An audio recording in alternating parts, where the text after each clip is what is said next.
All right, Grandmasters opened up this week. So starting off the rotation is the Proving Ground Strike. So this week for the GM's Nightfalls, we have Solar Threats, we have Solar Surge, Strand Surge. So remember, Surge is damage you do, Threat is damage you receive.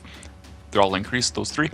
There's also Sniper Rifle, overcharged weapons. If you plan on running a sniper, by all means, feel free. But other than that, I'm not going to talk too much about loadouts on this. Just run whatever you're comfy with, because honestly, whatever you're comfy with is probably what you're going to play best with anyways. Just keep in mind the burns. And also, something new for this season, if your subclass matches one of the surges, your kinetic weapons are going to do more damage, which can be pretty handy, actually. So as far as the guide goes for this, just keep in mind, this is in general for solo play. Now, that doesn't mean it's not going to apply to fire team settings or anything like that, but there just might be a few things that I go over and talk about that might not be very appropriate for a team setting as far as efficiencies go, because, you know, when there's three of you, there's much easier ways or quicker ways to get something done. Now, first thing you run into is the entrance, obviously. Now, if you take a look at it here, and if you follow the main path, I guess we can call it, you're going to run into a whole bunch of ads, right? That's normal. There's going to be a turret here, then there's going to be an unstoppable here. Barrier's going to drop in as soon as you push forward or when the enemies are dead. There's going to be another turret beside it there, one more on the cliff there. And then as you push forward more, another champion, an unstoppable, is going to drop in, along with a bunch of ads and some orange bars / majors. Now, you can go the direct path or the normal main path, that's fine. Just me, my preference is what I do is I just push up these pipes, go to the cliff, take out the turret here and here, take out the barrier first. After I got a handle on that, I'll backtrack a little bit and take the unstoppable. There's no real reason I like doing it, it's just I hate it sometimes, the barrier, when he drops in. If you don't get his attention right away, he retreats like far back, and that's kind of a pain. So just to avoid that, that's why I go this way, take out the barrier first. Honestly, you don't even have to go back for the unstoppable. He'll come to you too, so up to you. But then, other than that, I like to push up the left side here along the pipes all the way to the front. All the ads will, for the most part, group up together at the front here, and you can kind of take them out in peace. The unstoppable will go there too. Anyways, there might be a few ads hanging out behind you, chucking grenades, and if that's the case, just turn around and shoot them, right? No big deal. Crazy, right? After you clear all them out though, then the gatekeeper spawns in. He's just a little mini boss there, so for me, there's a couple ways you could do it. You could just stay hanging out at this spot here and take him out as is, but you kind of are open a little bit to his minigun, and he's shooting solar. It's a solar threat, so it's not super fun. So what I do, I backtrack a little bit to the pipes, and from this spot on the pipes, you have to watch out for his missile barrage that he'll send sometimes, but other than that, he can't hit you, and you can take him out with primary, even if you want to conserve your heavy. That's great. Now, when you get him half health, he retreats, he inflates his little protective bubble dome there. Another unstoppable and some buddies are going to come out this door here. Now, just what I like to do is I like to race right to that door just as they're spawning and try and catch them as they're like all grouped up together and stuff, just because it makes it a lot easier. But it's definitely like, you don't have to, you can just stay at these pipes the whole time and they'll come to you still. No big deal. Now, when they're all taken out, now's a good time to destroy the protective bubble of the boss there, and you got a couple options. One, if you're rocking Skyburner's Oath, you can do it from a distance because it shoots through that bubble and you can kill the shield generator. Other than that, you kind of want to get around them somehow, so I prefer going around the right back side here, and then kind of position yourself so his minigun's going to hit the shield generator, so you're kind of free to do it that way. A glaive comes in really handy for this as you're getting in position, just in case he's too close like this and he stomps at you. The glaive can save your life with that. You know, if there's a few seconds where he's got line of sight on you, the glaive can protect you from that. So, or if you just the safest way, use Skyburner's Oath. But yeah, that's it. Anyways, take him out. That's just how I prefer to do it. There's a bunch of different ways you can do it. So when that's done, then you're onto the tank room. Now, with the tank room, especially if you're solo, there's just something you got to keep in mind. If the enemies don't get line of sight of you, if they don't see you, they're not going to attack. Just keep that in mind. So that works for as soon as you drop in, like for those barriers and maybe the captain that's sitting there waiting for you. And it also works for the tanks. So when the tanks spawn in, if nothing sees you, it won't attack. Now, some of the basic rank and file ads, they're going to push forward let's just call it randomly, and then they'll get line of sight of you that way, and they'll start chucking grenades, etc., etc. But everything else, all the dangerous things in this, if you're sneaky enough and if they don't see you, they're not going to attack. So you can kind of more casually, a little bit less stress, take everything out and clear the room and get control of the room, because that's really all you need. You just need control of the room. So what I prefer to do, and again, there's other ways you might do this. Maybe you're a hunter and you can just go invis the whole time. That's cool. That'll work just fine.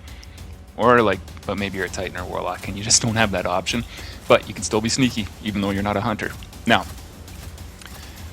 before dropping in, obviously, the same thing like I think most of us do.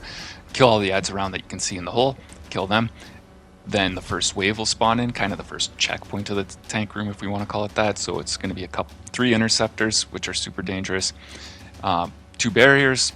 There's going to be probably at least 2 captains that come in, I believe, but they're going to be different every time. So just keep that in mind. There's some that are really dangerous. There's some that are not so dangerous. So if you're lucky, you have maybe a Scion and then the guy that with the arc cannon. If you're unlucky, you're going to have the captain that hovers in the air shooting that void cannon at you. He's probably the most dangerous in my opinion. But anyways, whichever one you get, this is how I do it for like the most stress-free way. Definitely not the fastest, but saves me some heartache. Now, kill everything at the center, like I said, through the hole. Wait for the 2 interceptors to push up. You can kill them from the hole too, which is great. Now, you will have one of the captains right in front of you.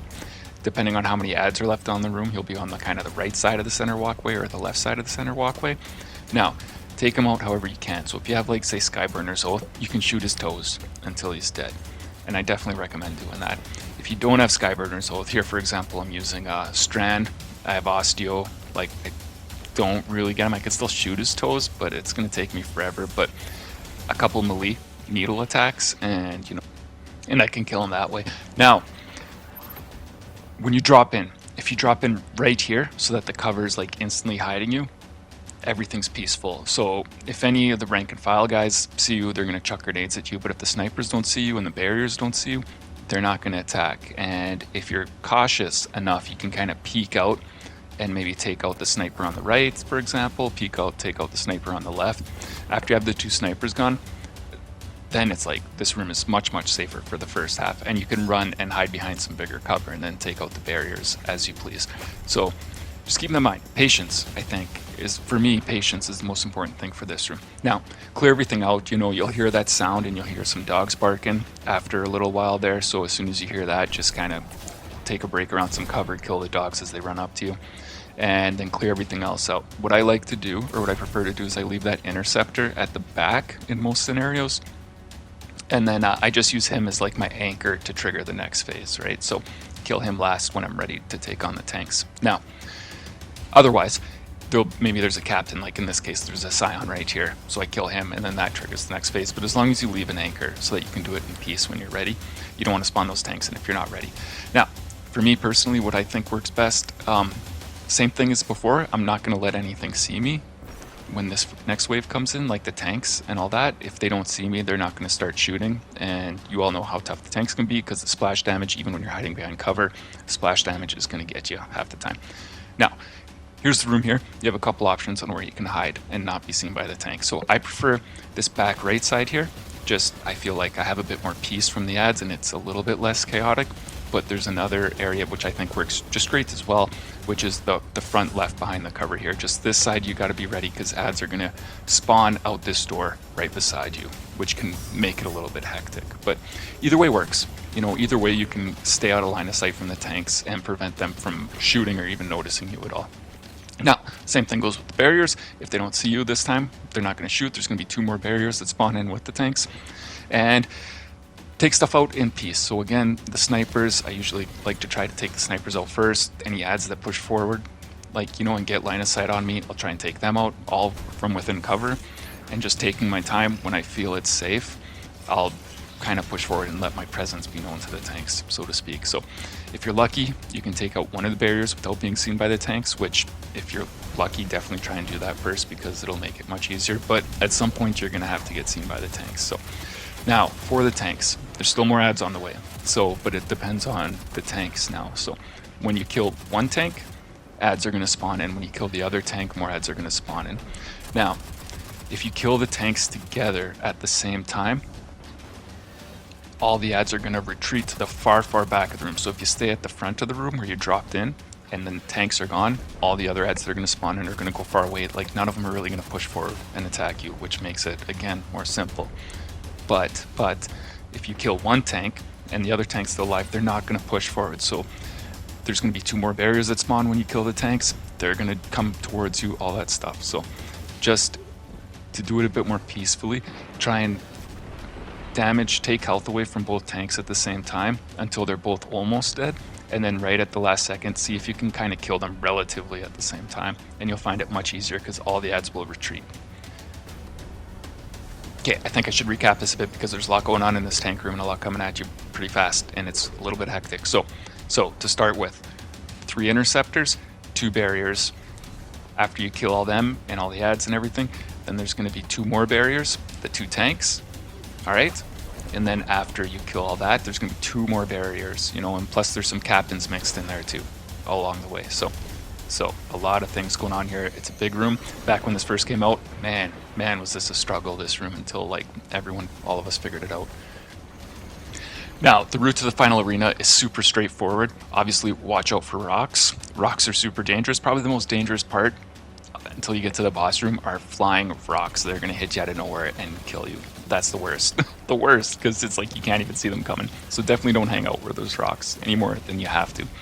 But of course, there's going to be an unstoppable right at the beginning right here. There's going to be a barrier as soon as you come in. So I suggest pick up that ball to open the door, drop the ball, clear all the ads, go back and get the ball once all the ads are clear. Watch out for turrets hiding in corners. There's going to be another barrier in the next room.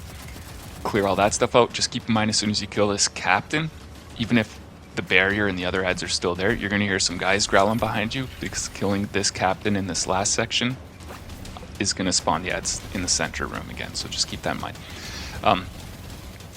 Pick up the ball, drop it again, clear the ads again. There's another barrier. Get the ball. Don't be afraid to use your super, because in the boss room, when you activate the boss room, it's going to give you your super back for free. So that's cool.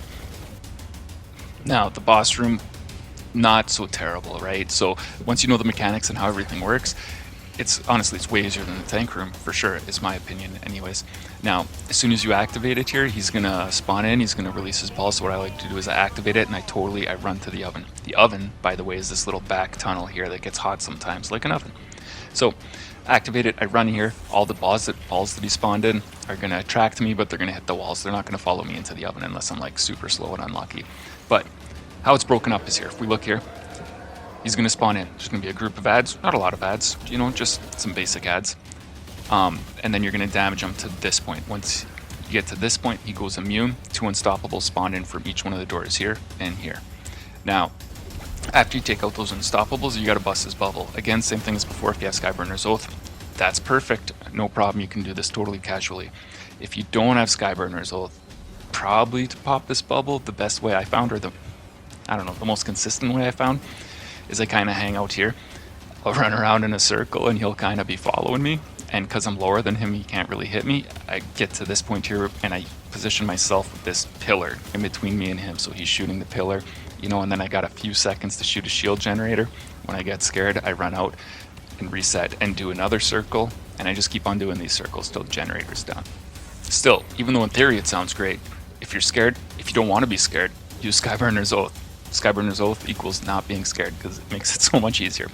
Now, after you pop it though, the balls come out, run away from them or shoot them, whatever you need to do. But more ads are going to spawn and he's going to be damageable again. So now he's a lot more mobile than he was before, so keep that in mind. So what I like to do is I like just hang out by the oven, just like always, just going back and forth as I see fit, because he's going to be spawning the balls like throughout the whole thing. Now, just keep in mind, he will, in all scenarios where he's spawning the balls, he will stop after a while. So if you want to just wait it out, I mean, that's cool too. But don't wait in the oven, because it's going to turn on at some point and fry you. But anyways, clear ads.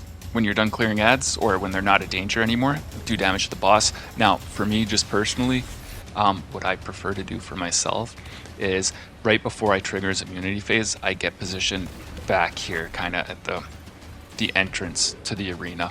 And I just hang out on the little downslope here where you can't hit me. I trigger the immunity phase, and then I retreat all the way to the back. If you're all the way to the back, his balls he's spawning can't hit you. And if you're all the way to the back the whole time, and don't aggro him, he's not even going to shoot at you.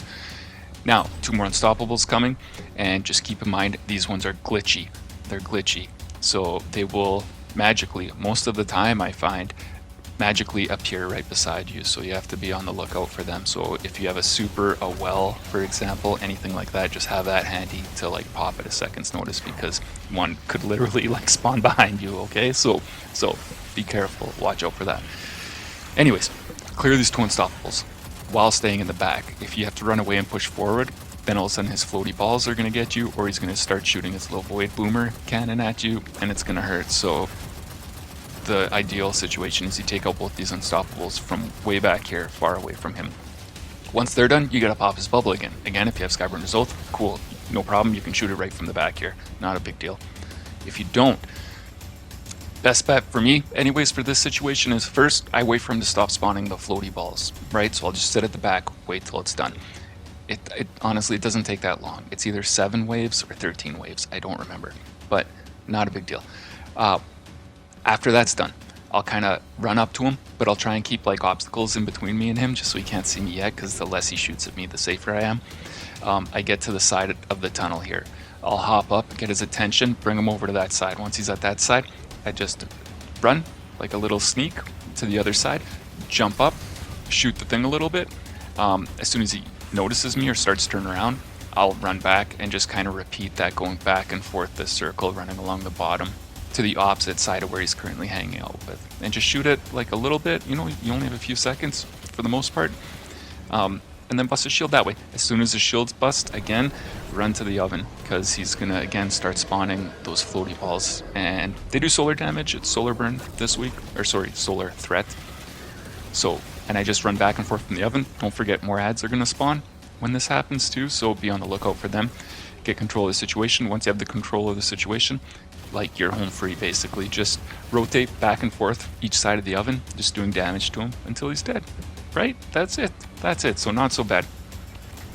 When Proving Ground first came out, man, I swear to God, it was the hardest thing. I believe it was also the same season that the Conqueror seal became available, if I'm remembering right.